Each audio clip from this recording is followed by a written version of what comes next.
भारतातले जलदुभाजक आहेत. या सगळ्या प्रक्रियेतनं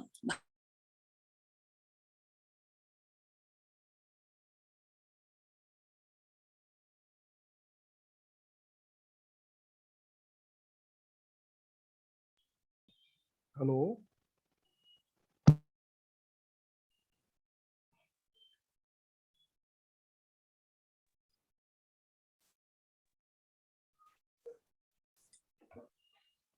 हॅलो. हॅलो. हा बोला. ऐकायला येतंय? हा आता येते. हा, हे इथे काहीतरी एक आलंय.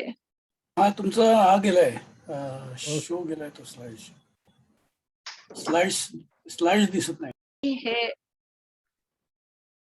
नद्यांचं जे नेटवर्क आहे, हे नद्यांचं नेटवर्क इथे निर्माण झालेलं दिसतं आणि यामध्ये हिमालयातली मुख्यतः गंगा आहे, सिंधू आहे, ब्रह्मपुत्र आहे. तर पठारावरच्या नद्यांमध्ये एक लुनी आहे की जी वाळवंटात पुढे फसते किंवा कधी मधी वाहणारी आहे, मही आहे, नर्मदा महत्वाची, तापी, नंतर गोदावरी, महानदी, कृष्णा, पेन्नार आहे, कावेरी. तर अशा पद्धतीने ह्या महत्वाच्या नद्या इथे दाखवलेल्या आहेत. तुम्हाला वाटेल की ह्या मधल्या भागामध्ये नाही आहेत का नद्या, तर लहान मोठे प्रवाह इथे जरूर आहेत. अर्थात थरच्या वाळवंटाचा काही भाग असा आहे की जिथे नदी प्रवाहांची खरंच वानवा आहे. तर बाकी नाही तर सर्व प्रदेशामध्ये लहान मोठे नदी प्रवाह आहेत. हे पावसाच्या प्रमाणानुसार कमी जास्त कालखंडात वाहतात आणि अशा पद्धतीने हे भारतीय नद्यांचं एकूण नेटवर्क तयार झालंय की जे जलनिस्सारणाचं प्रमुख काम करतं. आता इथे ही नदी खोरी मुद्दाम रंगीबेरंगी अशी दिसतायत. मी मगाशी सांगितलं तसं की जलदुभाजक आहेत. आता उदाहरणार्थ ही गंगा घेतली तर उत्तरेकडे हिमालय हा तिचा पाणी पुरवठा करतो, पण तुमच्या लक्षात येईल की यमुनेची चंबळ नावाची एक महत्वाची उपनदी आहे, इकडून जाणाऱ्या शोण वगैरे नद्या आहेत. तर त्यामुळे इथले उंचवटे आणि पठारी प्रदेश हा सुद्धा जलदुभाजकाचं काम करतो की ज्यामध्ये शोण मध्ये उदाहरणार्थ नर्मदेचं पाणी वेगळं होतं आणि शोण वाहते पलीकडे आणि गंगेला मिळते. तर असा हा जलदुभाजकाचा हा क्षेत्र हे डिफाईन केल्यामुळे हे गंगेचं खोरं ठरलं आणि यामध्ये अजिबात गोंधळ नाहीये. निसर्गतः व्यवस्थित अशी प्रणाली गंगेकडे जाणारी आणि उरलेली अशी यातून निर्माण होते. तर इथल्या या सगळ्या डॉटेड लाईन्स ह्या जलदुभाजक आहेत. इथे विंध्य आणि सातपुडा असल्यामुळे ते असं एलॉंगेटेड एक खोरं नर्मदेचं तयार झालंय. तर अशा पद्धतीने ही नदी खोरी डिफाईन झालेली, स्पष्ट झालेली दिसतात. तर असं हे सबंध क्षेत्र हे विविध महत्वपूर्ण नद्यांनी व्यापलेलं असं आहे. आता या नकाशामध्ये दोन स्पष्ट भाग दिसतात. म्हणजे आता भारतातल्या ह्या इतक्या असंख्य नद्या आहेत, त्याचं भौगोलिक अभ्यासामध्ये खूप वेगवेगळ्या प्रकारे वर्गीकरण केलेलं आहे. तर या वर्गीकरणाचे म्हणजे हिमालयातल्या नद्या किंवा पठारावरच्या नद्या असं एक असू शकतं, किंवा दुसरं इथे काय स्पष्ट होते की या अरबी समुद्राकडे जाणाऱ्या नद्या आणि बे ऑफ बेंगॉलकडे जाणाऱ्या नद्या. उदाहरणार्थ या प्रदेशातल्या म्हणजे सिंधू आणि तिच्या सगळ्या उपनद्या, इथली लुनी मगाशी मी दाखवली ती, नर्मदा, तापी आणि आपल्या कोकणातल्या नद्या, या सगळ्या अरबी समुद्राला मिळतात. त्यामुळे हा एक गट झाला, हा एक वर्ग झाला की ज्या अरबी समुद्राला मिळतात. दुसरा गट आहे त्यामध्ये सगळ्या नद्या ह्या बंगालच्या उपसागराला मिळतात. यामध्ये गंगा, ब्रह्मपुत्र आणि आपली गोदावरी, कृष्णा, कावेरी, महानदी या सगळ्या महत्वाच्या नद्या येतात. त्यामुळे त्यांनी व्यापलेलं क्षेत्र मोठं आहे. म्हणजे बे ऑफ बेंगॉलकडे पाणी नेणारं क्षेत्र भारतातलं मोठं आहे. हे सगळं इथे या नकाशामध्ये अतिशय स्पष्ट होत आहे. आता एक खूप महत्वाची गोष्ट म्हणजे आपण आतापर्यंत पावसाचं पाणी आणि वाहून नेणाऱ्या नद्या याच्याबद्दल बोललो. मी आधीच म्हटलं की वितळणारं बर्फ हाही घटक आपल्या भारतीय नद्यांच्या बाबतीत खूप महत्वाचा ठरतो, कारण बऱ्याचशा महत्वाच्या नद्या ह्या हिमालयात उगम पावतात आणि हिमालय उंचीचा पर्वत प्रदेश असल्यामुळे तिथे हिमाच्छादन आहे. मला खूप वेळा वाटतं की हे हिमाच्छादन काय आहे, तर आपण घरात जसं नळ गेल्यावर काही पाण्याची सोय म्हणून टाक्या बसवतो, तर तशा ह्या टाक्याच आहेत हे बर्फाच्छादन. म्हणजे उन्हाळ्यामध्ये बर्फ वितळलं की ज्या काळात पाऊस पडत नाही त्या उन्हाळ्याच्या काळामध्ये या वितळणाऱ्या बर्फामुळे पाणी पुरवठा होतो. आणि हे इतकं सोयीचं झालंय सगळं की त्यामुळे बारमाही वाहणाऱ्या नद्या या हिमालयात उगम पावणाऱ्या नद्या आहेत. आणि यामुळेही कदाचित लोकसंख्येची, शेतीची खूपच विकास आणि प्रगती होऊ शकली. त्यामुळे या बर्फाच्छादनाचं खूप महत्व आहे. आता या बर्फाच्छादनाशी निगडीत भविष्याबद्दलचे काही प्रश्न आहेत थोडेसे, ते आपल्याला बघायचे आहेत, कारण आपण भविष्याबद्दलही विचार करतोय पाणी पुरवठ्याच्या. तर एकूण 60,000 चौरस किलोमीटरचं जे क्षेत्र आहे हे बर्फाच्छादित आहे. त्याला क्रायसोस्फिअर असंही म्हणतात. हे हिंदुकुश, काराकोरम, हिमालय अशा सगळ्या मोठ्या क्षेत्र, पामीर पठार, तिबेट पर्यंत सगळं हे क्षेत्र जे आहे हे बर्फाच्छादित क्षेत्र आहे. याला काही लोकांनी अतिशय राईटली थर्ड पोल म्हटलंय, तिसरा ध्रुव. म्हणजे 2 ध्रुव आहेत, त्यांचं वैशिष्ट्य काय की त्यांवर आईस कॅप्स आहेत. तसा हा एक तिसरा ध्रुव आहे. इतकं मोठं हे विस्तृत क्षेत्र आहे की ज्यावर परमनंट बर्फाचे थर आहे. आणि हे बर्फाचे थर आपल्या नद्यांच्या दृष्टीने फारच महत्वपूर्ण भूमिका करतात.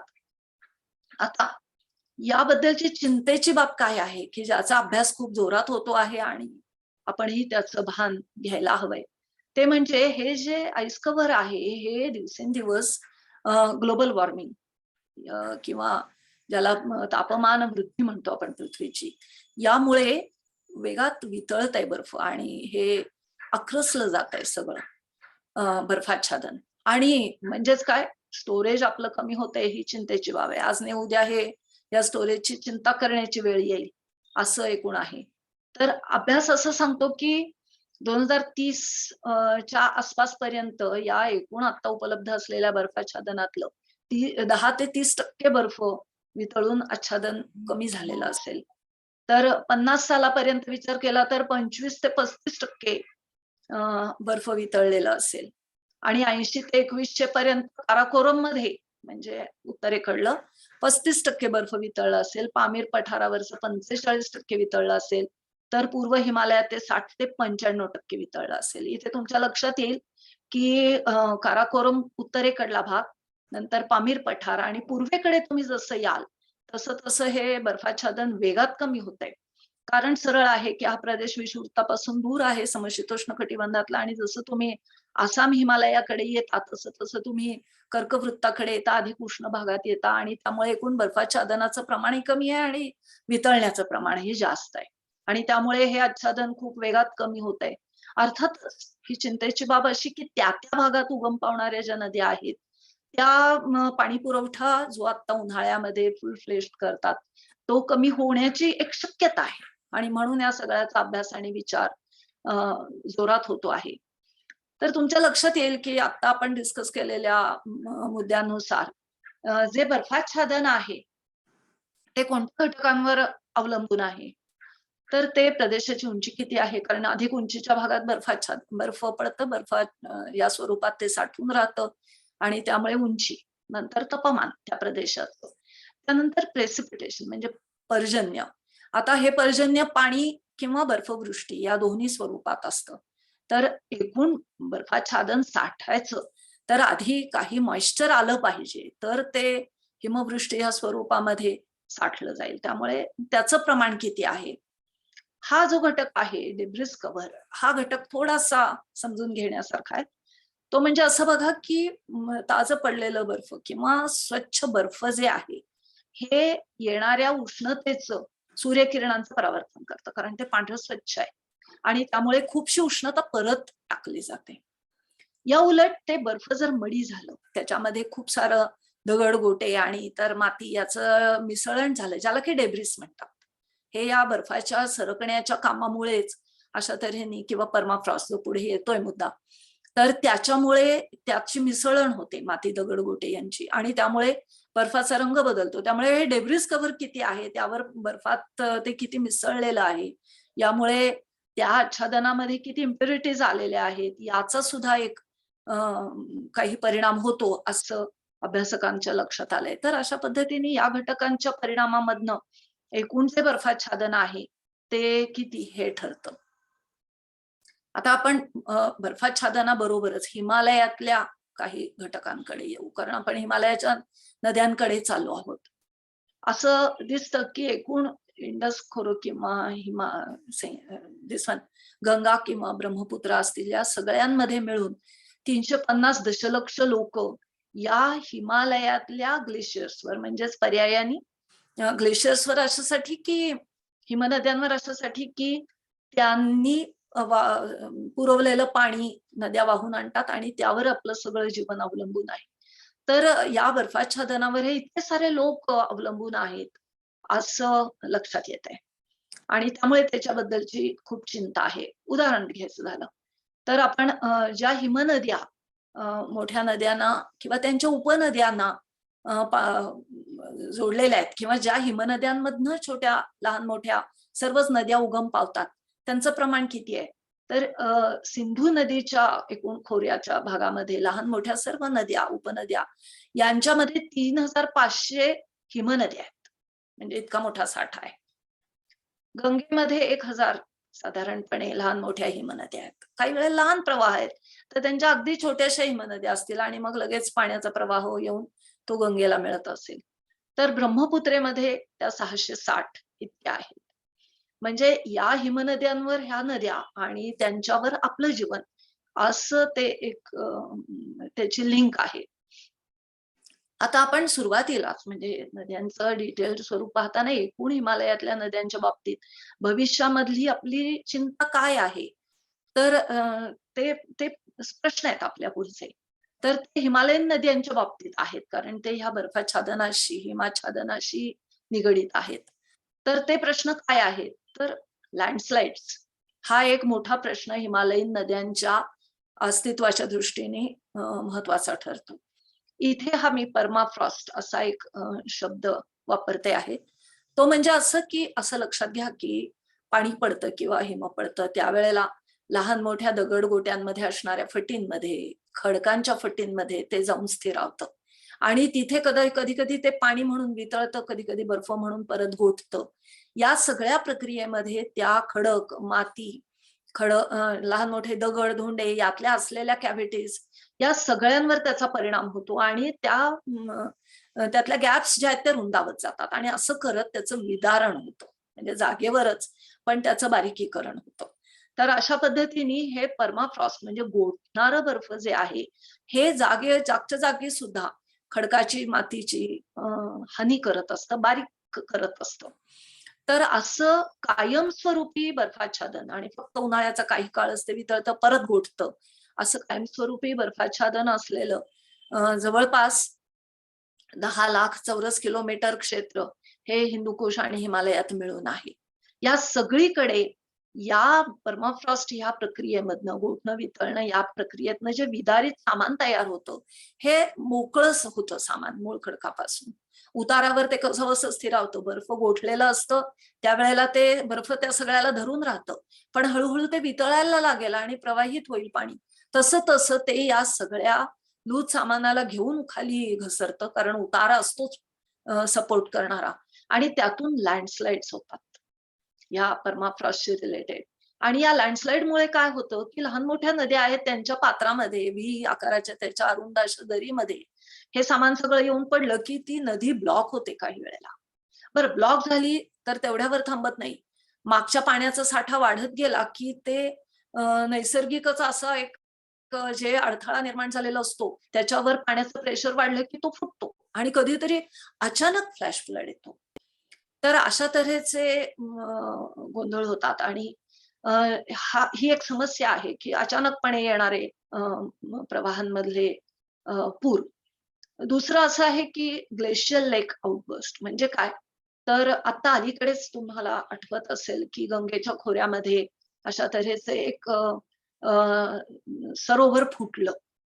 म्हणजे हिमाच्छादित असलेल्या क्षेत्रामध्ये वितळणारं बर्फाचं पाणी साठून काही लहान मोठी सरोवरं त्यांना आम्ही हिमानी सरोवर म्हणतो.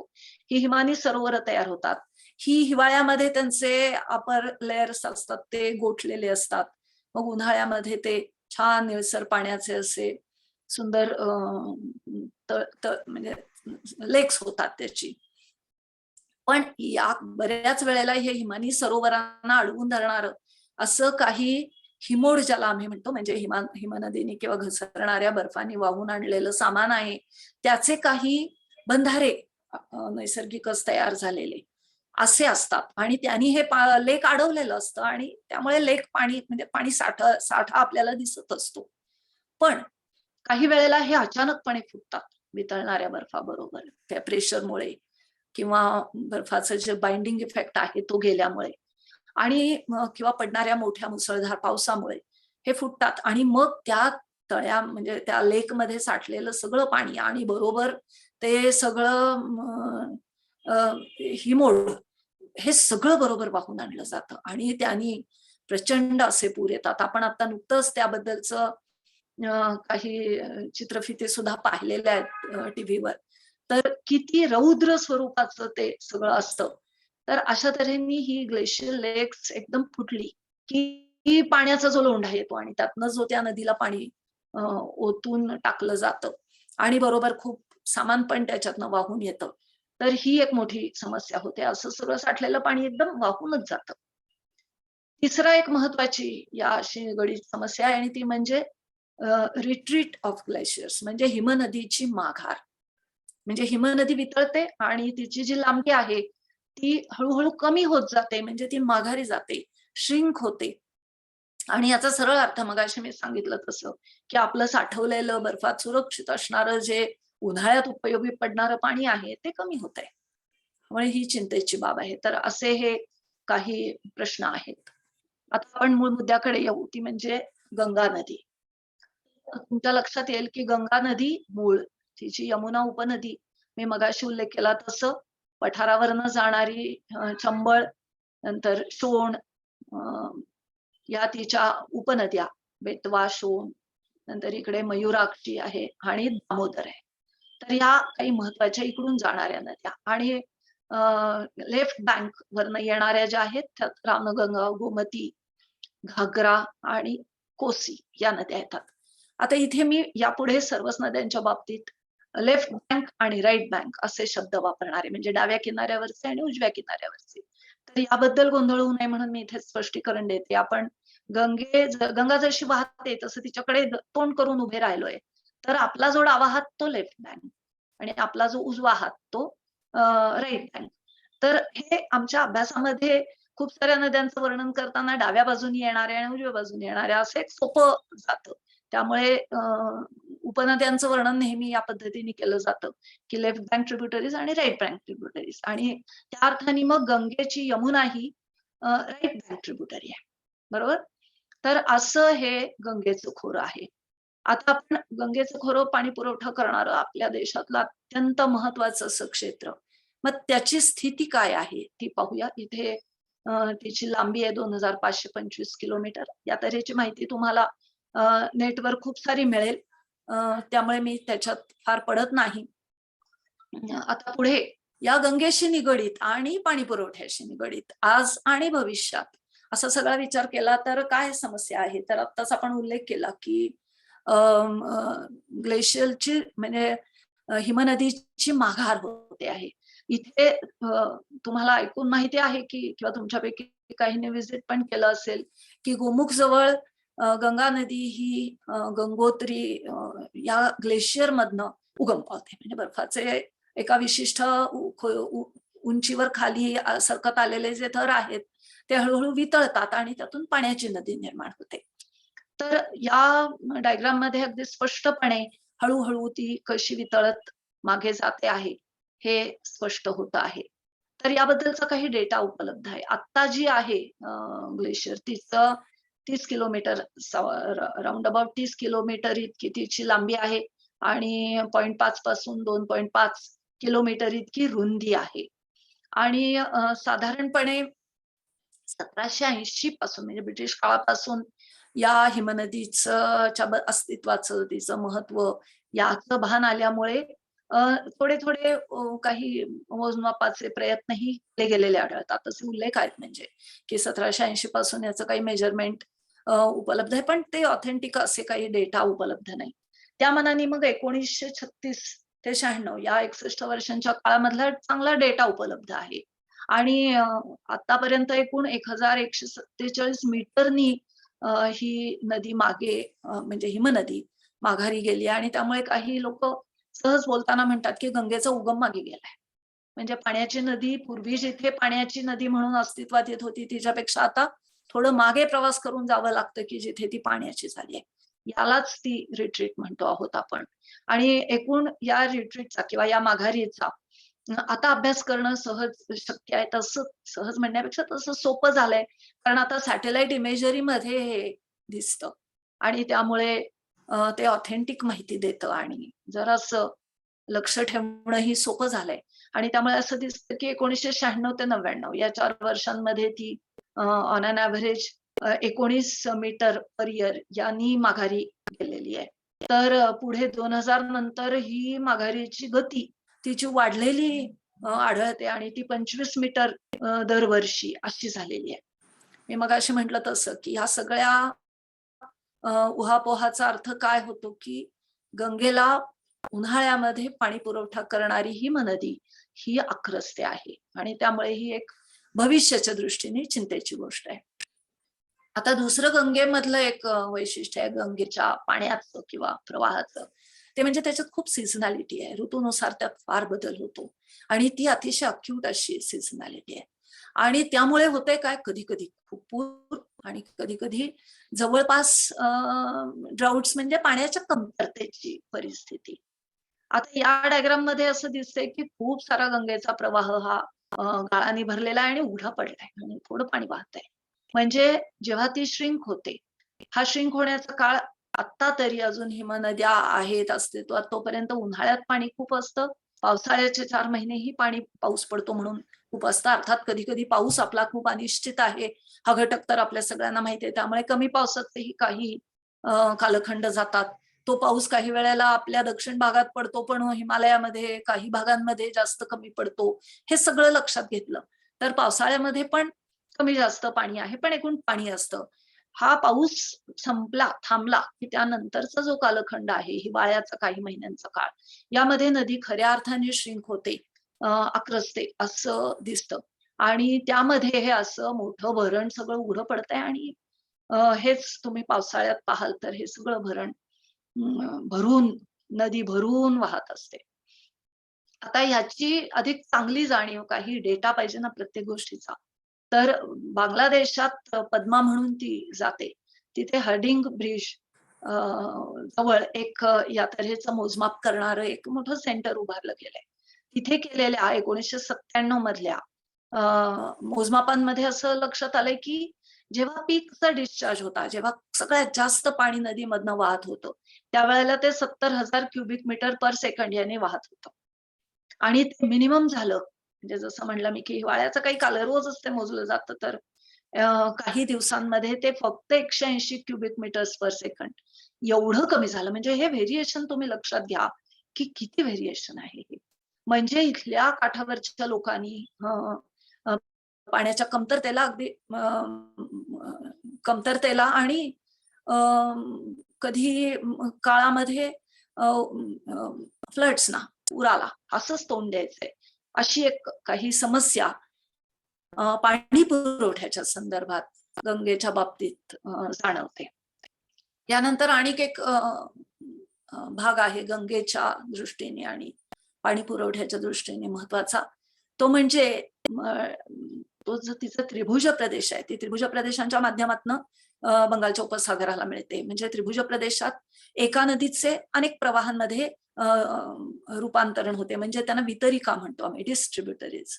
म्हणजे अनेक प्रवाह होतात आणि ते आपापल्या परीने समुद्राला मिळतात. आणि हे अनेक प्रवाहांमध्ये ती विभागलं जाण्याचं एक महत्वाचं कारण आहे ते म्हणजे खूप सारा गाळ.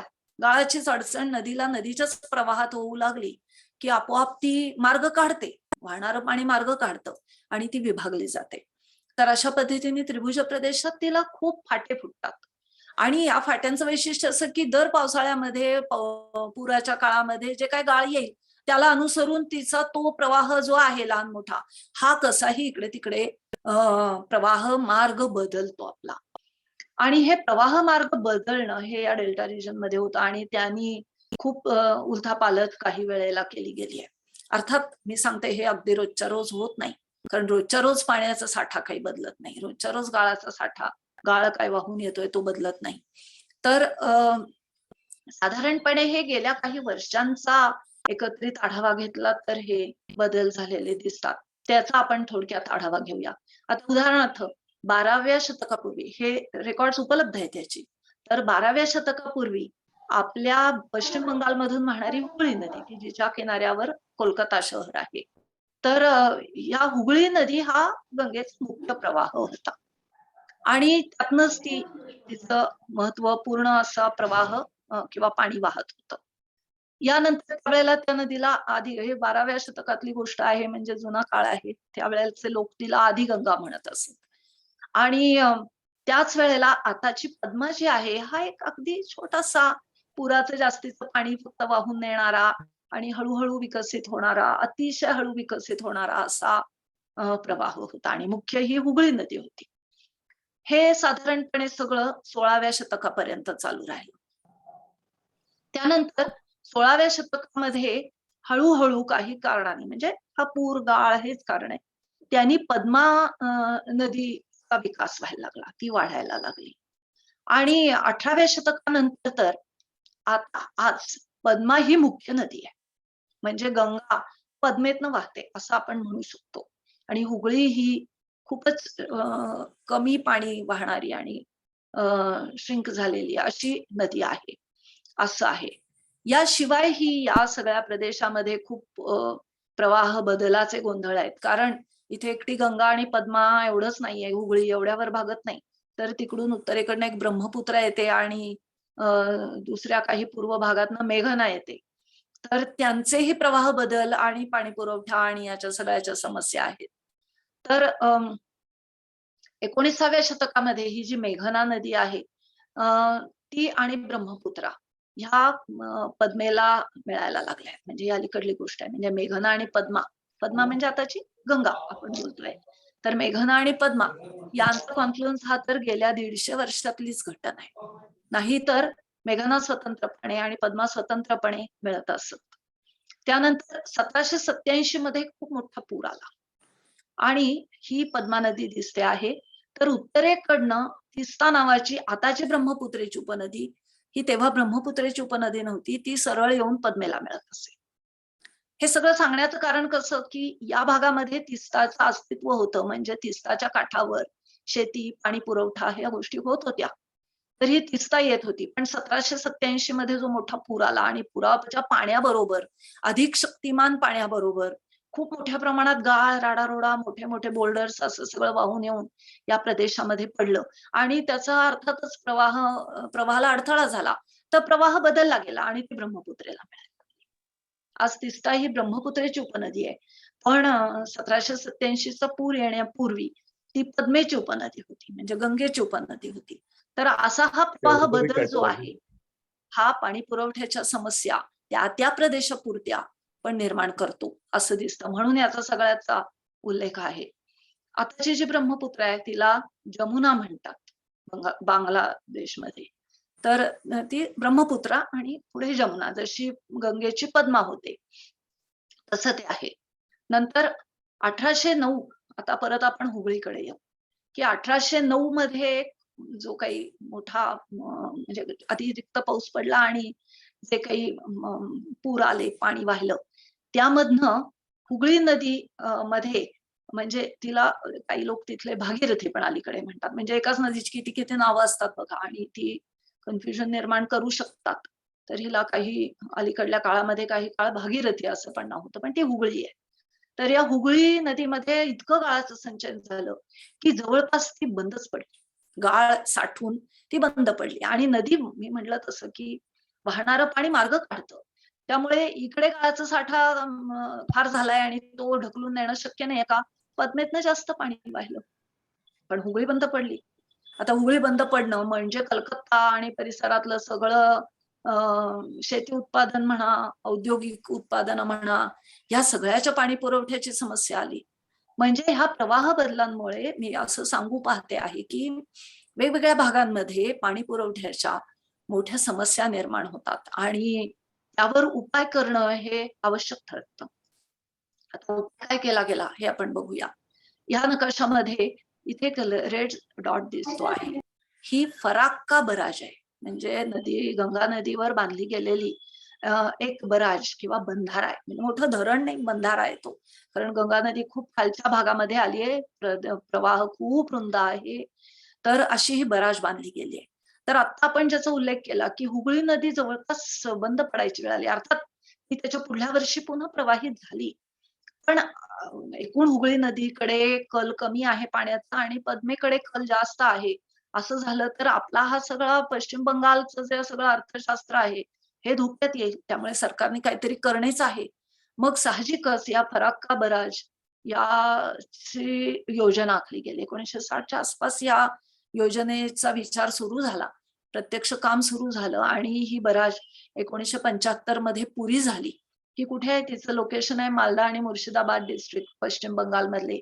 याच्या दरम्यान ही बराज आहे. आणि वैशिष्ट्य म्हणजे ह्या बराज नंतर खाली हिचे फाटे फुटतात. एक हुगळी आहे आणि एक पद्मा आहे. आणि पुढे केवळ 18 किलोमीटर वाहून गेल्यावर ती पश्चिम म्हणजे आपलं सॉरी बांगलादेशामध्ये शिरते. तर इतक्या जवळ म्हणजे बांगलादेशाच्या सीमेला इतक्या जवळ ही बराज, फराक्का बराज ही बांधली गेली. आणि त्याची लांबी अर्थातच हा प्रवाह इतका मोठा आहे, पसरलेला आहे, कारण तो खूप खालच्या टप्प्यात आलाय. त्यामुळे त्याची लांबी जी आहे ती 2304 मीटर इतकी आहे. मी असं सांगू पाहते की फराक्का बराजची गरज का पडली? तर हुगळीला रिवाईव्ह करायचं असेल तर काहीतरी उपाय केला पाहिजे. मग ही बराज बांधली आणि तिच्यावर एक कालवा काढला आणि तो हुगळीला जोडला, की ज्यामुळे मागे साठलेलं पाणी हुगळीमध्ये शुअर शॉट सोडता येईल. आणि नैसर्गिक पद्धतीने ते हुगळीत जाईल का पद्मेत जाईल अशी वाट पाहणं हे परवडणारं नाही, म्हणून हा उपाय आहे.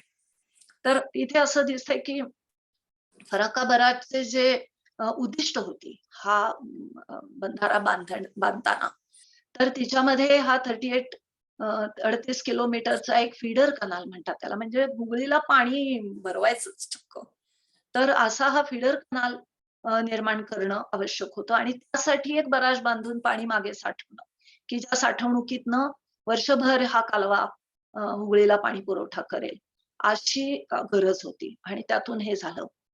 दुसरं असं की हुगळी जर सारखी अशी गाळाने भरायला लागली आणि तिचा एकूण कल हा कमीकडेच व्हायला लागला, तर तिच्यामधनं होणारी वाहतूक, की जिच्यावर सगळं कलकत्ता बंदर आणि परिसरातल्या वाहतुकीचा खूप मोठा भरवसा आहे, तो धोक्यात येईल. आणि ती नेव्हिगेबिलिटी म्हणजे तिच्यातली वाहतूक चांगली सुरळीत राहावी म्हणून सुद्धा हे करणं खूप आवश्यक होतं. तसं कोलकाता शहर आणि परिसरामध्ये फ्रेश वॉटर प्यायचं पाणी पुरवणं, हे गोडं पाणी पुरवणं हे आवश्यक होतं, कारण नाही तर ते ब्रॅकिश होत जातं. तर वरनं गोड पाणी पुरवलं गेलं तरच हे शक्य आहे. त्यामुळे बराज बांधणं ही आवश्यक होतं.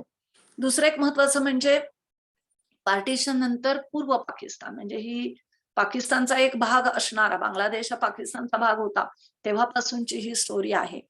तर पाकिस्तानची निर्मिती झाल्यानंतर आपल्याला नॉर्थ ईस्टकडे जाणं हे जरा अवघड व्हायला लागलं. कारण आपले महत्वाचे रस्ते मार्ग जे आहेत ते सगळे हॅम्पर झाले आणि त्यामुळे गंगा नदी ओलांडून पलीकडे जाण्यासाठी काहीतरी करणं भाग होतं. मग असं झालं की बराज बांधल्यामुळे दुहेरी काम झालं. या बराजवर रस्ता आणि रेल्वे मार्ग दोन्ही आहे. तुम्ही जर कलकत्ता म्हणजे हावडामध्ये ट्रेनमध्ये बसाल आणि नॉर्थ ईस्ट कडेचा प्रवास सुरू कराल, तर काही अंतर गेल्यावर तुमच्या संथपणे तुम्ही बसलायत, तरी सुद्धा तुमच्या गाडीला अचानक काही बदल जाणवतो हालचालीतला. हे बराजवरनं आपण जात असतो आणि हे खूप काळ हा प्रवास चालू असतो. तर बराजवरनं हा रस्ता आणि रेल्वे मार्ग झाल्यामुळे हा कम्युनिकेशनचा पण प्रश्न मिटला. नदी क्रॉस करणं ही शक्य झालं आणि शिवाय पाणी साठवणूकही झाली. तर अशा तऱ्हेने दुहेरी काम झालं आणि म्हणून हे पण एक उद्दिष्ट त्यामध्ये होतं. त्यानंतर या सगळ्या परिसरामध्ये कोळसा मिळतो, मग त्यामुळे थर्मल पॉवर स्टेशन्स आहेत. थर्मल पॉवर स्टेशन्सना खूप सारं पाणी लागतं आणि इतरही इंडस्ट्रीज आहेत. म्हणजे तागची टेक्सटाईल इंडस्ट्री आहे, त्यालाही खूप पाणी लागतं. हे सगळंच मुळी धोक्यात येऊ शकतं जर उद्या अशी हुगळी नदी श्रिंक व्हायला लागली तर. तर त्यामुळे ते नको म्हणून एक शुअर शॉट असा काहीतरी उपाय म्हणून हा फीडर कनाल बांधण्याची योजना आली आणि त्यातून फराक्का बराज बांधली गेली किंवा निर्माण झाली. आता यातून एक आपल्या बाजूनी सुद्धा एक इश्यू निर्माण झाला आणि तो म्हणजे तुम्हाला ऐकून माहित असेल की पश्चिम बंगालमध्ये हिल्सा प्रकारचा मासा हा लोकांचा जीव की प्राण आहे. त्यांच्या रोजच्या फूड मध्ये तो असावा लागतो आणि फार आवडीने हा मासा खाल्ला जातो. आणि हा नदीमुखाच्या भागामध्ये या माशांचं पुनरुत्पादन पण होतं म्हणजे नैसर्गिक कारणानेच.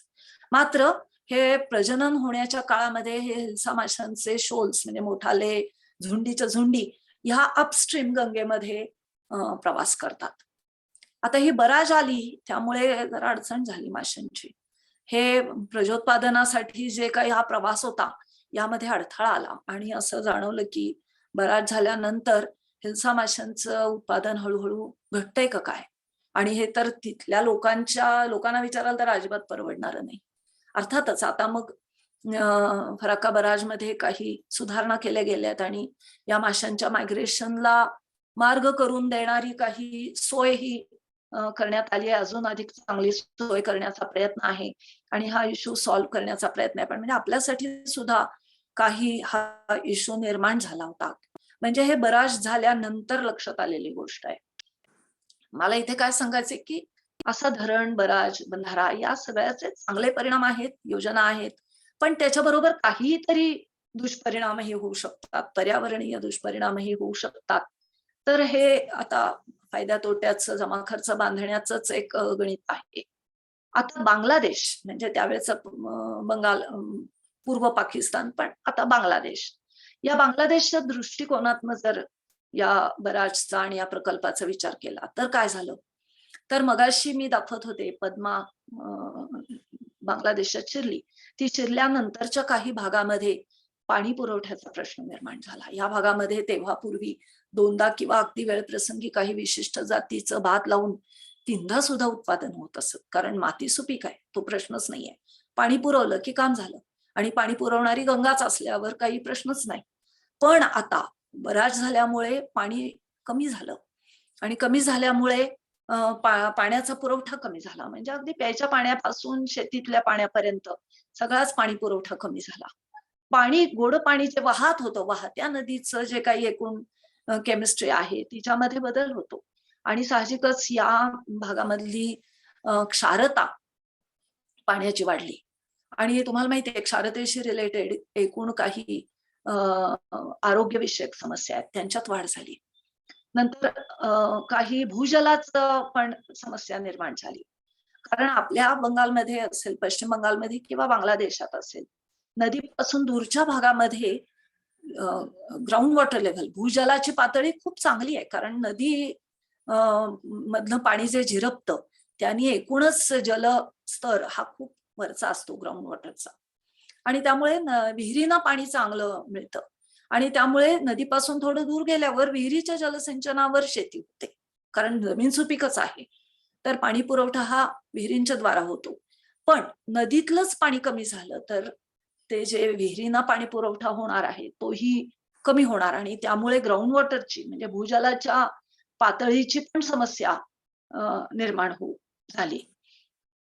नंतर हे पाणी सगळं असं कमी पाणी झाल्यामुळे त्या भागामध्ये पाण्याशी निगडीत असे जे काही विकार आहेत त्या विकारांमध्ये वाढ झाली. आणि एक गोष्ट आहे ती म्हणजे इथून पुढे म्हणजे पद्मा नदी पुढे जाऊन समुद्राला मिळते. तर आपल्या पश्चिम बंगालमध्येही काही प्रमाणात पण बांगलादेशामध्ये खूप मोठ्या विस्ताराचं असं सुंदरबन हे मॅंग्रोव्ह फॉरेस्ट आहे. तर पद्मा म्हणजे गंगा ही पाणी वाहून मोठ्या प्रमाणात नेईल तर या जंगलामध्ये पाण्याचं जे काही खूप साचून राहणं आहे हे शक्य होतं. तर आता जर पाणी अडवलं गेलं आणि पाणी पुरवठा कमी झाला तर साहजिकच म्हणजे काही प्रमाणात तरी ह्या सुंदरबन मधल्या मँग्रोव्हचा वाढ विकास या त्यांच्या सायकलवर नक्कीच परिणाम होतो आणि तसा तो होतो आहे असं अभ्यास दाखवतोय. तर असे काही बांगलादेशच्या बाजूनी इश्यूज आहेत. असे हे प्रत्येक धरणाच्या बाबतीत असलेले आढळतात. आता आपण एकूण गंगा नदी पाणी पुरवठा याचा काही आढावा घेतला, तसा इंडस म्हणजे सिंधू या नदीचा काही विचार करूया. ही साधारणपणे कैलास मानस सरोवर, कैलाश पर्वत या भागामध्ये जवळपास उगम पावते. नंतर ती भारतात प्रवेश करते. भारताच्या काही भागातनं हा सगळा पाकव्याप्त काश्मीरचा भाग आहे. त्यातनं वाहत जाऊन पुढे पाकिस्तानमध्ये जाते. इथे असं लक्षात घ्या, की हा नदी प्रवाह या स्केलला मॅपच्या खूप रुंद दिसतो आहे. तो केवळ ठळकपणे समजावा म्हणून केलाय. उगमापासून ती इतकी रुंद वगैरे अशी नसते. पण तो ठळकपणे उठून दिसावा आणि समजावा म्हणून इथे तो रुंद केलाय. तर अशी ही सिंधू नदी आहे. हिचा बराच मोठा प्रदेश हा पाकिस्तानमधनं जाणारा आहे. काहीच भाग हा भारतातनं जाणारा आहे. तर तिच्या डाव्या किनाऱ्यावर अर्थातच तिच्या डाव्या किनाऱ्यावर झेलम, चेनाब, रावी आणि बियास या महत्वाच्या, सतलज या महत्वाच्या उपनद्या आहेत. आणि उजव्या बाजूच्या किनाऱ्यावरनं येणाऱ्या शोक आणि झास्कर आणि इतर खूप लहान लहान नद्या आहेत. पुढे जाऊन पाकिस्तानात तर काबूल नावाची मोठी नदी येते, स्वात नावाची मोठी नदी येते. पण मी ते सगळं टाळलंय, कारण खूप साऱ्या नद्यांची नावं मी घेऊन काय करू. तुम्ही यासाठी नकाशामधनं रोज पाहायचा, खूप मजा येते. आपण त्या प्रदेशात फिरल्यासारखंच वाटतं. एनिवे, मी या विषयावर फार बोलत नाही, कारण मी खूप भावनिक होते. पण खरंच नकाशा बघणं हा मोठा आनंद आहे. तर तो तुम्ही बघा, म्हणजे हे तुम्हाला खूप चांगलं समजेल. तर अशा तऱ्हेने ह्या उपनद्या आहेत. आणि एक ती जेव्हा पाकिस्तानात शिरते तेव्हा ती एका गॉर्ज मधनं, म्हणजे खचदरीतनं पाकिस्तानमध्ये प्रवेश करते. ही गॉर्ज ही साधारणपणे 4600 ते 5200 मीटर इतकी खोल आहे आणि तिची रुंदी 19 ते 26 किलोमीटर इतकी रुंद आहे. अशी एक खूप सुंदर गॉर्ज, म्हणजे हे एक नैसर्गिक आश्चर्य, नैसर्गिक सुंदर जागा असंही त्याकडे बघितलं जातं. तर अशा गॉर्ज मधनं ती पाकिस्तानमध्ये उतरते. या नदीला तुम्ही लक्षात घ्या, की हिंदूकुश, कारण या भागात हिंदूकुश मधनं येणाऱ्या हिमनद्या आहेत. काराकोरम, हिमालय असा खूप महत्वपूर्ण असा तिचा कॅचमेंट एरिया आहे. खूप मोठ्या प्रमाणात पाणी तिला पुरवलं जातं आणि त्यामुळे पुढे ती वाळवंट, म्हणजे अर्धशुष्क भागातनं पाकिस्तानमध्ये वाहत असली तरी पाणी पुरवठ्याचा प्रश्न अजिबात नाही. तर अशी ही सिंधू नदी जी आहे, तिची एक झास्कर नावाची उपनदी आहे आणि ती तिबेटमध्ये आहे. आणि इथे तुम्ही बघाल, की झास्करच महत्वाची नदी असल्यासारखी इतकी ती प्रभावी आहे आणि ही सिंधू तिला येऊन मिळते आहे. तर असा हा दुर्गम प्रदेश आहे सगळा. ह्या समजण्यासाठी मी इथे हा फोटोग्राफ दाखवते आहे, की तीव्र उतारांचा, व्ही आकाराची दरी असणारा, बराचसा बर्फाच्छादित, खूप सारा गाळ अधनमधनं टाकून दिलेला आणि उतारावरनं हा उतार सुद्धा फील होतोय, अशी उतारावरनं वाहणारी ही नदी आहे. तर हिच्या आणखीन काही पाणी पुरवठ्या संदर्भातल्या गोष्टी आपण पुढे पाहू. पुढे ही नदी, आता आपण नकाशात पाहिलं, भारतातनं गॉर्ज मधनं पाकिस्तानमध्ये उतरते, पाकिस्तानमध्ये खूप मोठा प्रवास करते आणि आताच्या कराची जवळ तिचं मुख आहे आणि त्रिभुज प्रदेश पण आहेत. पण भारताच्या संदर्भात विचार करायचा झाला तर असाही एक अभ्यास आहे, की ख्रिस्तपूर्व काळात, बऱ्याच जुन्या काळामध्ये तिचा एक फाटा, म्हणजे जसं गंगेचं आपण पाहिलं तशी इंडसची एक महत्वाची वितरिका, डिस्ट्रीब्युटरी, ही आपल्या GRK म्हणजे ग्रेट रण ऑफ कच्छ मध्ये येत असे. आणि एक बन्नी ग्रासलँड असा एक भाग आहे. अतिशय सखल असा सपाट भाग आहे. गाळाचं अस्तित्व जाणवतं. अशा भागातनं ती वितरिका वाहत असे आणि मग समुद्राला, म्हणजे कच्छच्या गल्फला ती मिळत असे. परंतु एक 1816 मध्ये या भागामध्ये फार प्रसिद्ध आहे हा भूकंप, कारण त्यांनी फार उलथापालथ केली. तर असा एक भूकंप झाला आणि या भूकंपाचा परिणाम म्हणून प्रवाह मार्ग बदलला आणि प्रवाह मार्ग अधिक पश्चिमेकडे गेला आणि त्यामुळे सिंधूचं एक वितरिका का होईना, एक मुख तरी का होईना, भारतामध्ये शिरत होतं ते आता जवळपास त्याचं हे कनेक्शन तुटल्यासारखं झालंय. पण असं पूर्वीच्या काळी होतं आणि एकूण या भूप्रदेशाच्या वयाचा विचार केला तर या घटना ह्या त्या पुन्हा कधी घडू शकतात. हा प्रवाह पुन्हा बदलू शकतो. तर त्या अर्थाने इंडस मिळताना काही भाग तरी भारताच्या भूभागामध्ये, ग्रेट रन ऑफ कच्छ मध्ये एंटर करत असे असं दिसतं आहे. आता आपण इंडसच्या पाणी वाटपाबद्दल, की जो आपल्यासाठी अत्यंत जिव्हाळ्याचा विषय आहे, त्याबद्दल बोलूया.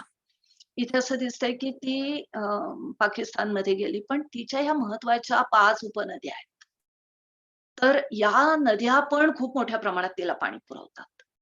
आणि या सगळ्यांचं पार्टिशन झाल्यावर अर्थातच पाण्याचं वाटप हा अतिशय जिकिरीचा आणि खूप महत्वाचा दोघांसाठी असा प्रश्न निर्माण झाला. कारण पाकिस्तानमध्ये तर या नदीवर सगळं पाकिस्तानच अवलंबून आहे असं म्हणूया आपण. आणि त्यामुळे त्यांच्यासाठी सुद्धा हा अतिशय जिव्हाळ्याचा विषय होता. आणि त्यामुळे 1960 मध्ये या दोन्ही देशांमध्ये एक करार झाला आणि या करारातून पाणी वाटप कसं व्हावं याबद्दल एक निश्चित काहीतरी भूमिका ठरली. काय ठरलं तर आता इथे पश्चिम आणि पूर्व असं म्हणताना असं लक्षात घ्या की ह्या नद्या पूर्वेकडल्या आणि ह्या नद्या थोड्याशा पश्चिमेकडल्या असंच ते बघायचं आहे. तर ह्या ईस्टर्न रिव्हर्स ज्या आहेत म्हणजे ह्या पूर्वेकडल्या म्हणजे कोण सतलज, बियास आणि रावी ह्या 3 नद्या ज्या आहेत या भारताच्या वाट्याला आल्या. म्हणजे याचं सगळं पाणी भारताने वापरायला अजिबात हरकत नाही असं ठरलं. पण त्या पश्चिमेकडल्या ज्या नद्या आहेत म्हणजे स्वतः इंडस, नंतर झेलम आणि चेनाब या 3 नद्या ज्या आहेत यांचं पाणी मात्र भारताने वापरायचं नाही. म्हणजे कसं की ज्या त्या भागातनं वाहतात तेव्हा त्याच्या काठावरच्या लोकांनी पिण्यासाठी थोडंफार म्हणजे शेतीसाठी सुद्धा उपजीविकेसाठी जे पाणी लागतं ते घ्यायचं. पण मोठ्या लिफ्ट इरिगेशनच्या योजना करायच्या, धरणं बांधायची असं काही करायला आपल्याला परवानगी नाही. कारण या 3 नद्यांचं पाणी वाटप हे पाकिस्तानच्या पदरात पारड्यात पडलेलं आहे. आणि त्यामुळे चेनाब, झेलम आणि स्वतः इंडस यांचं पाणी आपण त्या म्हणजे प्रादेशिक गरजेनुसार लोकांनी वापरायचंय तेवढंच वापरायचं. सरकारने काही हस्तक्षेप करून प्रकल्प काढायचे नाहीत असं ठरलं. आणि या पूर्वेच्या नद्यांचं मात्र पुरेपूर पाणी आपण आपल्या कामासाठी वापरायला, सर्व प्रकारच्या कामासाठी वापरायला. म्हणजे अगदी इतकं की हायड्रो इलेक्ट्रिक पॉवर स्टेशन सुद्धा पूर्ण कार्यान्वित करून सगळं पाणी वापरायला आपल्याला परवानगी आहे. असं ह्या 1960 साली झालेल्या भारत पाकिस्तान मधल्या करारात ठरलं. आणि कराराचं आजचं स्वरूप काय आहे म्हणजे कराराप्रमाणे काम होतंय की नाही. तर हे भाकरा नांगल धरण आहे, हे सतलजवरचं मोठं धरण आहे. आत्ताच्या आपल्या यादीमध्ये सतलज होतीच. तर हे भाकरा नांगल धरण ब्रिटिश काळामध्ये सुरुवात झालं. म्हणजे हे काही स्वातंत्र्योत्तर काळामधलं धरण नाहीये, त्यामुळे ते सतलजवर होतच आधी. पण सतलजचा पाणी वापर, बियासचा पाणी वापर आणि रावीचा पाणी वापर हा आपल्याला अलाउड आहे. मग काय केलंय त्याचं तर भाकरा नांगल धरण होतच. त्यानंतर बियासवर आपण पॉंग आणि पंडोह असे मोठे 2 धरण प्रकल्प उभे केले आणि त्याचं पाणी अडवून ते आपण वापरतो आहोत. नंतर थिएन या गावाजवळ रावी नदीवर एक मोठं धरण बांधलं गेलं. ते रणजित सागर या नावाने ओळखलं जातं. तर अशा पद्धतीने या तिन्ही नद्यांना मोठी धरणं बांधून आपण पाणी अडवलं आणि ते वापरायचा प्रयत्न आहे. हायड्रो इलेक्ट्रिक पॉवर आणि इरिगेशन दोन्हीसाठी आहे. तर बियासवर सतलज आणि बियास यांना जोडणारी एक लिंक कालवा आहे. नंतर माधवपूरला एक काही बंधारा आणि प्रकल्प आहे. हा जुना आहे ब्रिटिश काळापासूनचा. तर त्याचंही बियासशी लिंक आहे आणि ते कालवा आहे. नंतर इंदिरा गांधी नहर प्रकल्प यातनं कालव्याच्या द्वारा पाणी, इंदिरा गांधी नहर प्रकल्प म्हणजेच राजस्थान कालवा. तर हा पार राजस्थानमध्ये खूप आतपर्यंत जातो आणि सगळ्यात लांबीचा कालवा आहे.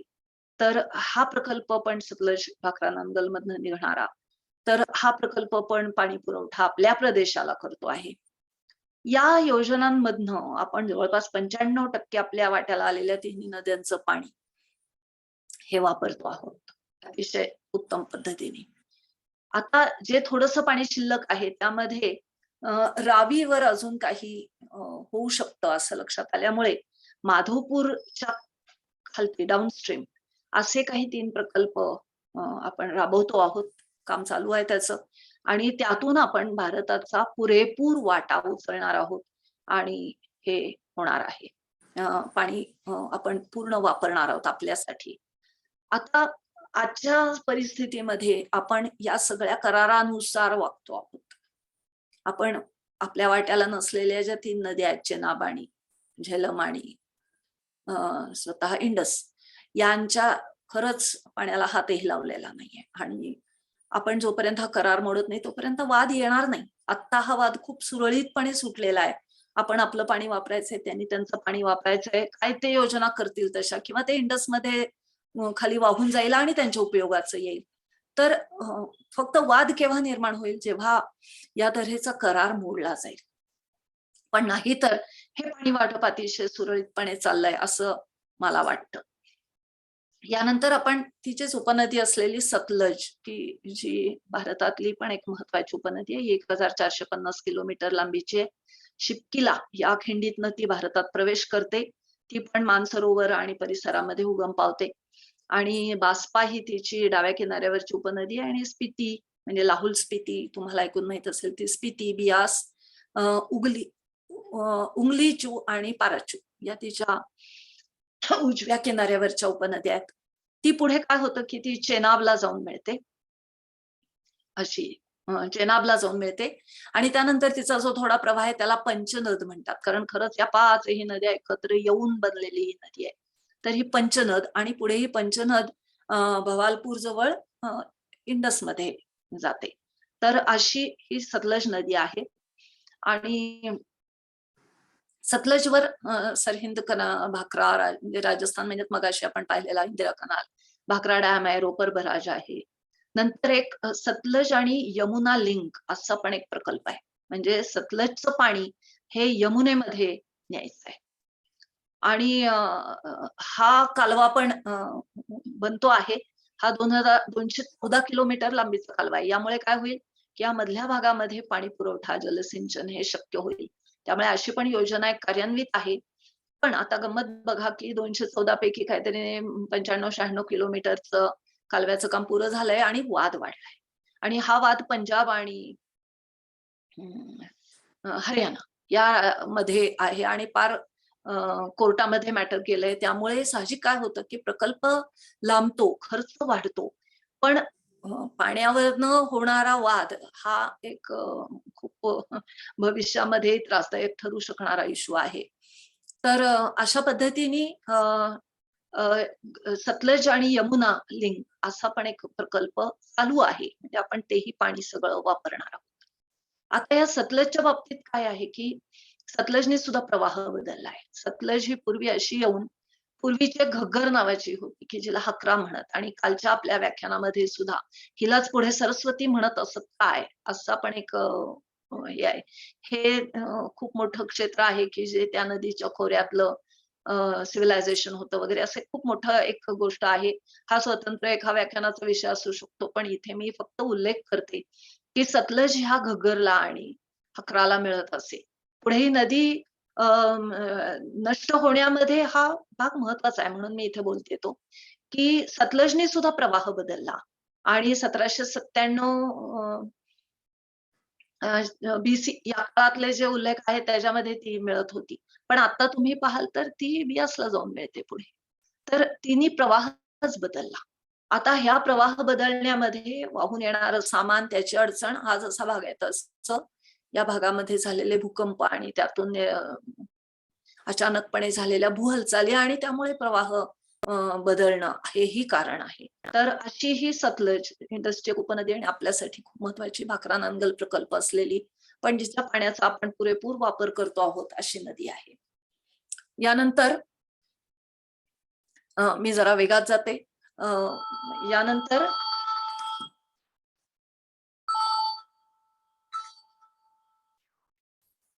यानंतर ब्रह्मपुत्रा नदीबद्दल आपण बघूया. इथे ही यारलुंग सांगपो या नावाने सुरुवात होते आणि ती मानस सरोवराजवळ उगम पावते आणि वाहत जाऊन ती इथे अचानक एक वळण घेते. पहा, प्रवाह मार्गामध्ये एक वळण आहे. त्यानंतर ती आपल्या अरुणाचल प्रदेशात उतरते आणि नंतर आसाम मधनं परत बांगलादेशात जाते असा हा प्रवाह मार्ग आहे. हा साधारण 3848 किलोमीटर लांबीचा आहे. ही मी आता सांगितलं तसं यारलुंग झांगपो आणि नंतर सियांग म्हणून ओळखली जाते आणि आसाममध्ये आल्यावर तिला ब्रह्मपुत्रा म्हणतात. बाकीच्या नद्यांचं साधारण स्त्रीवाचक असं काहीतरी नाव असतं, पण हा ब्रह्मपुत्र आहे, सन ऑफ ब्रह्मा. तर हे नदीचं एकूण स्वरूप आणि तिचं वागणूक पाहिली तर जरा म्हणजे अगदी सोप्या आणि अप्रोप्रिएट मराठी म्हणून हा शब्द मी वापरते. तर असे धसमुसळेपणाने सारखे प्रवाह बदलणारी, वेडीवाकडी वाहणारी, सारखे पुराचे धोके निर्माण करणारी आणि अतिशय काही वेळेला संकट निर्माण करणारी अशी ती नदी आहे. तर असं एक म्हणजे रोबस्ट असा प्रवाह आहे तो. तर ही ब्रह्मपुत्रा आहे, तिची ल्हासा, न्याग, पालुंग लोहित, धनसिरी आणि कोलॉंग ह्या डाव्या किनाऱ्यावरच्या उपनद्या आहेत आणि उजव्या किनाऱ्यावरच्या कामेंग, मनास, बेकी, तिस्ता, जे मगाशी आपण जिचा उल्लेख केला ती तिस्ता आणि सुवानसिरी अशा तिच्या उजव्या किनाऱ्यावरच्या उपनद्या आहेत. तर अशी ही ब्रह्मपुत्रा आहे. आता ही ब्रह्मपुत्रा मगाशी मी तुम्हाला दाखवलं की अचानकपणे एक वळण घेते. ते वळण आहे हे. आणि ही नदी खूप काळ जोपर्यंत म्हणजे स्थानिक लोकांना सगळंच माहित होतं, पण बाहेरचे लोक जोपर्यंत ह्या प्रदेशात पोहोचले नव्हते तोपर्यंत ही यारलुंग झांगपो जाते कशी पुढे आणि ती तिचा प्रवास कसा आहे आणि आपल्या ब्रह्मपुत्रेचं तिच्याशी काही नातं आहे का वगैरे याबद्दल खूप बाहेरच्या लोकांना संदेह होते. पण त्यानंतर हे स्पष्ट झालं की ती अचानकपणे असं एक वळण घेते आणि ह्याला great bend of river Brahmaputra असं म्हणतात. तर हा जो एक मोठा वळणाचा भाग आहे, या अचानकपणे ती एका घळईतनं वाहत जाते आणि भारतीय भूप्रदेशामध्ये वेगात उतरते उतारांवरनं. तर असं एकूण हे वळण आहे. आणि ही यारलुंग झांगपो जी आहे, म्हणजे जी आधीची ब्रह्मपुत्र आहे, हा एक तिचा खूप लांब असा प्रवाह आहे. तो पण बऱ्यापैकी पाणी वाहून आणतो. पासीघाटमध्ये ते मोजलंय आणि गुवाहाटीला येणाऱ्या पाण्यापैकी या नदीचा वाटा 38% असेल असं एकूण आहे. मी थोडंसं वेगात जाते कारण हे सगळं संपणं जरा मला अवघड दिसतंय. नंतर त्याच्यावर पठारी भागामध्ये, तिबेटच्या पठारी भागामध्ये झागमू डॅम नावाचं डॅम झालं आणि हे 15 साली पुरं झालं. हे धरणाचं काम चालू होतं तेव्हा भारतामध्ये चलबिचल झाली होती, की बांगलादेश आणि भारताला पाणी येणार नाही अशा तऱ्हेने वर धरणं व्हायला लागली तर. तर तेव्हा काही तज्ञांचं मत असंही होतं, की पडणारा सगळा पाऊस आपल्या आसाम परिसरामध्ये आणि जो फनेल शिप आहे आपल्या इथला त्यामध्ये पडतो आणि त्यामुळे त्याची काही चिंता नाहीये.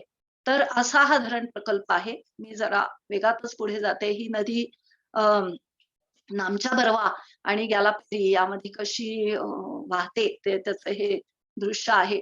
आणि महत्वाचं सांगायचं म्हणजे मी अगदी थोडक्यात आवरते, की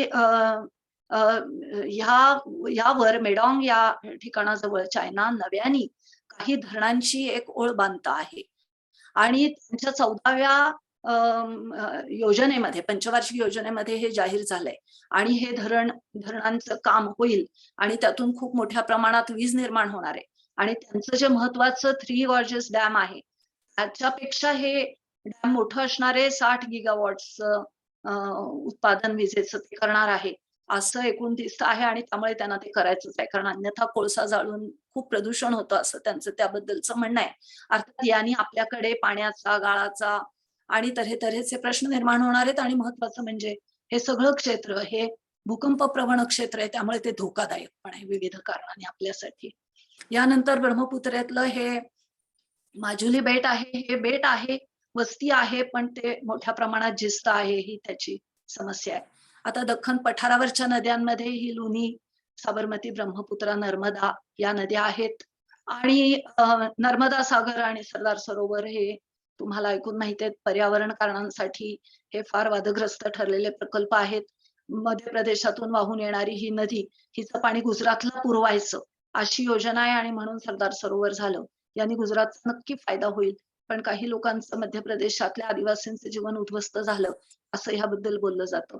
ही आहे गोदावरी नदी. हे खूप मोठं विस्तृत असं खोरं आहे आणि जवळपास एकूण भारताचे जे भौगोलिक क्षेत्र आहे त्यातलं 10% क्षेत्र हे गोदावरी नदीने व्यापलेलं आहे. आणि इथे मी आता विस्ताराने ह्याच्यात जात नाही, पण तुम्ही पाहाल तर यातल्या सर्व प्रमुख हे स्वतंत्र खोरी असल्यासारखे नदी प्रवाह आहेत हे सगळे.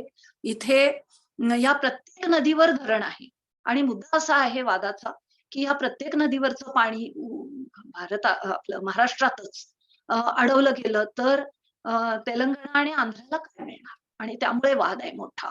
आणि हे धरण प्रकल्प हे मराठवाड्यामधलं पाण्याचं दुर्भिक्ष कमी करण्याच्या दृष्टीने योजलेले आहेत असं. म्हणजे काही ठिकाणी पाणी पुरवठा होणार आहे, पण काही ठिकाणी त्यातनं समस्या निर्माण होणार आहेत. तर अशा तऱ्हेची ही काही प्रोजेक्ट्स आहेत. हाच प्रश्न कृष्णेचा पण आहे आणि हाच प्रश्न कावेरीचा पण आहे. कावेरी पाणी तंटा तुम्हाला ऐकून चांगलाच माहिती आहे. त्यावरनं बंगलोर आणि तामिळनाडूमध्ये रण पेटवलं जातं. तर म्हणजे पाणी वाटपाच्या समस्या या राज्यांतर्गत पण आहेत आणि देशांतर्गत पण आहेत. मी सगळ्यात शेवटी असं म्हणेन की आपण समजुतीने घेतलं आणि राजकारण्यांना यात पडू दिलं नाही आणि राजकारणाचे मुद्दे यात येऊ दिले नाहीत. कारण बरेच वेळा मतांच्या राजकारणासाठी हे केलं जातं. तसं होऊ न देता समंजसपणे पाणी वाटप ही सगळ्यांचीच गरज आहे असं लक्षात घेऊन जर ह्या सगळ्यांचं पाणी वाटप झालं तर हे अतिशय योग्य होईल. धरणं बांधणं काही वेळेला अपरिहार्य होतं कारण पाणी आपलं 4च महिने पडणार आहे. पण धरण प्रकल्पातनं सुद्धा खूप तऱ्हेच्या समस्या निर्माण होत आहेत असंही लक्षात आलंय. त्यामुळे पर्यावरणीय समस्यांचाही विचार नक्की व्हायला हवा. म्हणून मी म्हटलं की हा सगळ्याचा एक जमा खर्च आहे. किती फायदा होणार आणि किती तोटा होणार हे लक्षात घेऊनच हे प्रकल्प व्हायला हवेत. पण त्यांची अपरिहार्यता ही काही वेळेला पाणी पुरवठ्याचं भविष्यातलं साधन म्हणून करावी लागते. असं सगळं आहे, हा विचारांचा भाग आहे. तर माझ्या मते मी इथे थांबते. मी आय एम सॉरी की खूप लांबत गेलं हे सगळं, पण आहेच तसं की भारतातल्या नद्यांचा धावता आढावा घ्यायचा झाला तरी तो घेणं जरा वेळेच्या दृष्टीने अवघड आहे. तर इथे मी थांबते. मला इथे बोलण्याची संधी दिलीत म्हणून राजीव सर आणि कार्लेकर सर यांची मी विशेष आभारी आहे. Thank you very much madam. खूप छान लेक्चर झालं. पण आपल्या लेक्चरचा आवाका खूप मोठा होता असं आता माझ्या लक्षात येते. चॅटबॉक्स मध्ये पण लोकांनी लिहिलेलं आहे की जवळपास एक 10-12 लेक्चरचं ऐवज हा तुमच्या सर्व लेक्चर मध्ये होता. काही लिहिलेलं आहे की आपण याच्यावरती अजून 1-2 लेक्चर्स घ्यायला पाहिजेत. मलाही ते पटतंय. कारण उत्तरेतल्या नद्या दक्षिणेतल्या नद्यांना आपण फारसा न्याय देऊ शकलेलो नाही वेळेच्या अभावी. तर त्यामुळे खरं तर त्याच्यावरती एवढी सुंदर माहिती आपल्याला मिळू शकेल. मला तुम्ही वर्गात आपल्या शिकवत असताना तिस्ता नदी आणि तिकडच्या नद्यांचे फ्लो बदलतात आणि बिहार मधला वगैरे हे सर्व आठवत होतं. आणखी एक पुन्हा याचा आनंद या सर्व लेक्चर मधून मिळाला. पण खरंच एक खूप वंडरफुल लेक्चर असं आपण म्हणूया. आणि आम्हाला भारतीय नद्यांच्याकडे बघण्याची दृष्टी तुमच्या याच्यातनं मिळाली. खूप इन्साइट मिळाले. तर त्या सगळ्याबद्दल जीविधा, जिओ क्लब आणखीन बाकी सर्व आता जे हजर आहेत त्या सर्व पार्टिसिपंट्स तर्फे मी तुमचे आभार मानतो. आपण प्रश्नोत्तरांकडे वळण्याच्या आधी फक्त एकच गोष्ट की उद्याचं लेक्चर आपलं आहे, सेकंड लास्ट लेक्चर आहे या व्याख्यानमालेतलं. प्राचीन संस्कृतीतील पाण्याचे नियोजन असा उद्याचा विषय आणि पल्लवी गोखले मॅडम तो विषय घेणार आहे. आणि एकंदरीत या व्याख्यानातून 4000 वर्षात म्हणजे मागील 4000 वर्षात विविध संस्कृतीतल्या मानव समूहांनी पाणी जतन करण्यासाठी कसा आणि कोणता विचार केला, त्यासाठी कोणती तंत्र वापरली, त्यांनी काय काय नियोजन केलं आदी गोष्टींची माहिती आपल्याला उद्याच्या लेक्चर मधनं मिळणार आहे. त्यामुळे आपण सर्वांनी उद्या संध्याकाळी 6:30 वाजता नक्की जॉईन व्हा. मी आता जास्त वेळ न घेता बाकी सर्वांना वेळ देतो. आणखीन तुम्ही मॅडमला प्रश्न विचारा.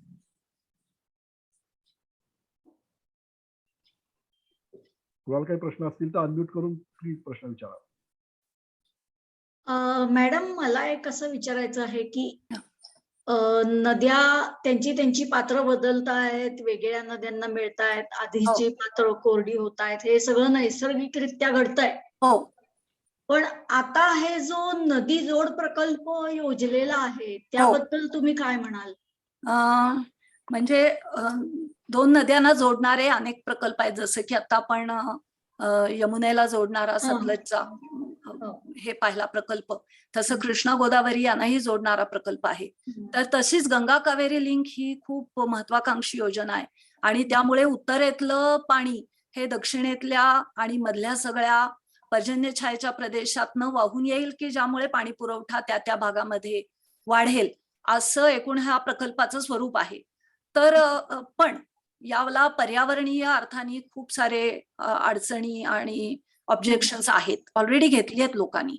तर त्यामुळे फार अभ्यास करून आणि खरंच मी म्हंटल तसं जमा खर्च मांडून व्यवस्थित कोणतंही राजकारण न आणता हा प्रकल्प व्हायला हवा आणि तरच तो फायद्याचा ठरेल. नाहीतर भविष्यामध्ये पाणी पुरवठ्याच्या काही समस्या काही प्रमाणात सुटतीलही कदाचित, पण वेगळ्या काही समस्या निर्माण झाल्या तर तो तोट्याचा भाग होईल का. तर त्यामुळे अतिशय अभ्यास करून हा प्रकल्प व्हायला हवा. पण आयडिया म्हणून उत्तरेत जास्त पाणी आहे आणि दक्षिणेकडे कमी आहे असं धरलं तर पाणी पुरवठ्यासाठी सरकारने काही केलं पाहिजे आणि फार महत्वाकांक्षी प्रकल्प असे अनेक सरकारांनी राबवलेले आहेत. तर त्यामुळे ते पूर्ण त्याचा अभ्यास व्हायला पाहिजे असं माझं मत आहे. कारण पर्यावरणीय घटक सुद्धा दुर्लक्षून चालणार नाही लॉंग टर्म साठी विचार केला तर. पण ही जी इनइक्वॅलिटी आहे पाणी असण्यामध्ये की उत्तरेला जास्त आहे दक्षिणेला कमी आहे, पण ती नैसर्गिकच आहे ना. आणि त्या अनुषंगानेच आतापर्यंत शेकडो हजारो वर्ष मानव समूह राहत आलेले. करेक्ट. माझं स्वतःच असं मत आहे की या नैसर्गिक परिस्थितीचा आपण आदर केला पाहिजे. जिथे जास्त पाणी आहे त्या गंगेच्या खोऱ्यामध्ये खूप दाट वस्ती आहे आणि जिथे कमी पाणी आहे तिथे लोक कमी संख्येने राहत आहेत. सर्व ठिकाणी पाणी पुरवलं गेलं पाहिजे, शेती झाली पाहिजे आणि विशेषतः ऊस झाला पाहिजे. याला तर माझं खूपच आग्रह धरणं म्हणजे अगदी हे अनैसर्गिक आहे असं माझं स्वतःचं मत आहे. पण सरकार आणि कल्याणकारी योजना आणि प्रगतीचे निकष हे काही वेगळं सांगतात. पण भौगोलिक अर्थाने सुद्धा मला असं वाटतं की हे नैसर्गिक पद्धतीनेच आपण जगायला शिकलं पाहिजे. थँक्यू. ओके मॅडम नमस्कार.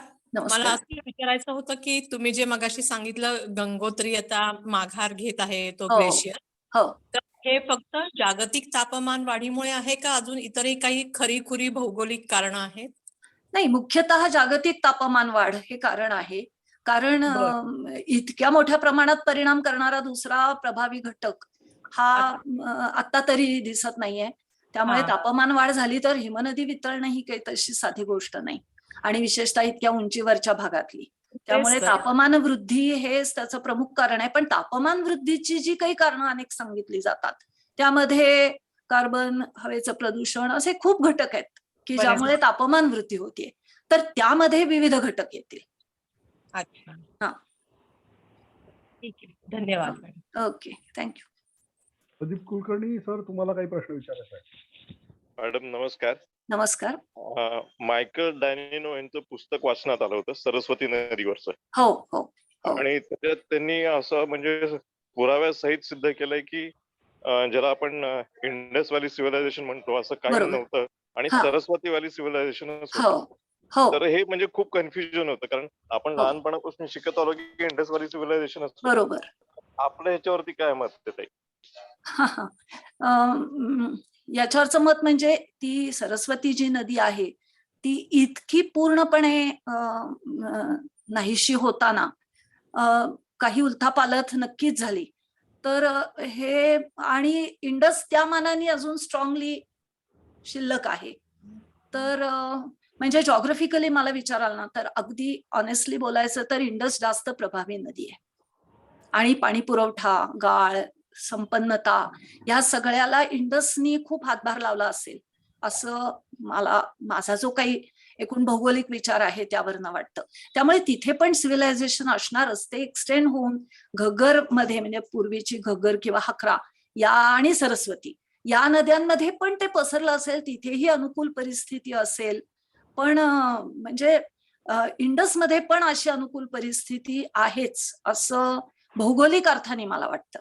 त्यामुळे त्यात काही फार ऑब्जेक्शनेबल असं नसावं आणि सरस्वतीमध्ये पण असेल, काहीच प्रॉब्लेम नाही. पण आता ती नदी नष्ट झाली आहे याचा अर्थ सिव्हिलायझेशन जे प्रदीर्घ काळ टिकायला लागतं त्यासाठी काहीतरी प्रतिकूल परिस्थिती निर्माण होत गेली हे स्पष्ट आहे, कारण आता ती सबंध नदीच जर नष्ट झालीये तर ती प्रतिकूलता निर्माण होत होत गेली असणार. याच्याबद्दल थोडस एक सांगू ऍड करू. हा सर. त्याच्यामध्ये असं कसं की याच्यात म्हणजे बायोलॉजीच्या याच्या दृष्टीने सुद्धा आणखी काय आपण म्हणू की आर्किओलॉजीच्या दृष्टीने सुद्धा ते पहिलं जे तुम्हाला सापडतं ना ते त्याला नाव दिलं जातं. त्यामुळे हडप्पा आणखी ह्या पहिल्या ज्या साईट सापडल्या आपल्याला तर त्या तिकडच्या असल्यामुळे त्याला सिंधू संस्कृती असं नाव दिलेलं आहे. वनस्पतींमध्ये सुद्धा तुम्ही काही बघा की त्याला इंडिका वगैरे अशी सायंटिफिक नावं असतात. पण म्हणजे दॅट नॉट मीन्स की ते फक्त तिथेच सापडते. तर पहिलं ते सॅम्पल कुठे सापडलं याच्यावरती ती नावं दिली जातात. आता याच्यामध्ये सरस्वती नदीच्या काठी खूपच जास्त आपल्याला याच्या साईट सापडत आहेत. त्यामुळे असं सजेशन आहे की याला सिंधू सरस्वती संस्कृती असं नाव द्यावं. बरोबर बरोबर. खूप खूप छान समर्पक उत्तर. धन्यवाद. धन्यवाद सर. Yes, thank you.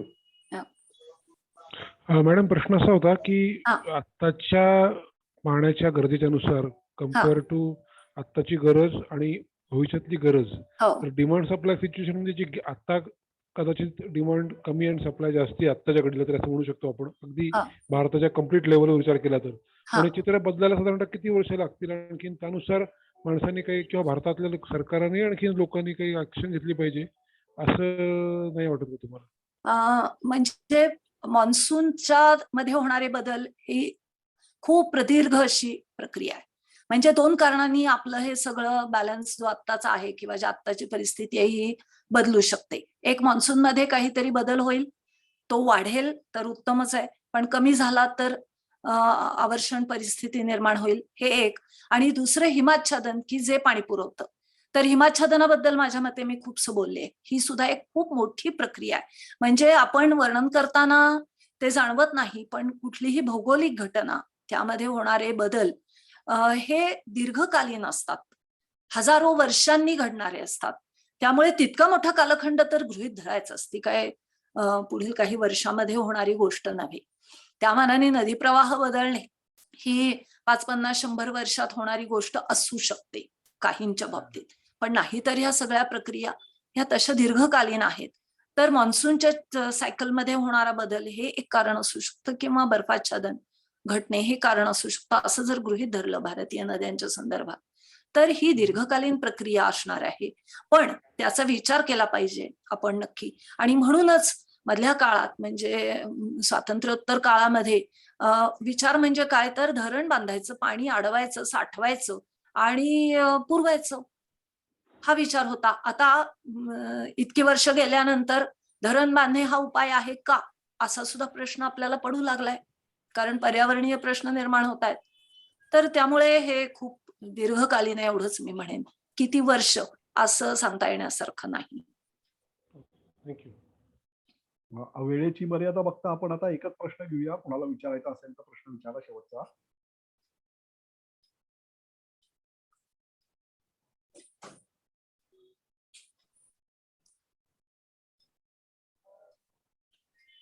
मला वाटतं काही प्रश्न नसावेत. आपण आजचं लेक्चर या मुद्द्यावरती संपवूया.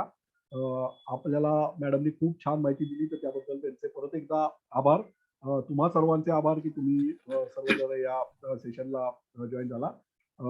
Good night. उद्या आपण संध्याकाळी 6:30 वाजता भेटूया. नमस्कार. त्याबरोबर आजचा कार्यक्रम मी संपला असं जाहीर करतो. थँक्यू.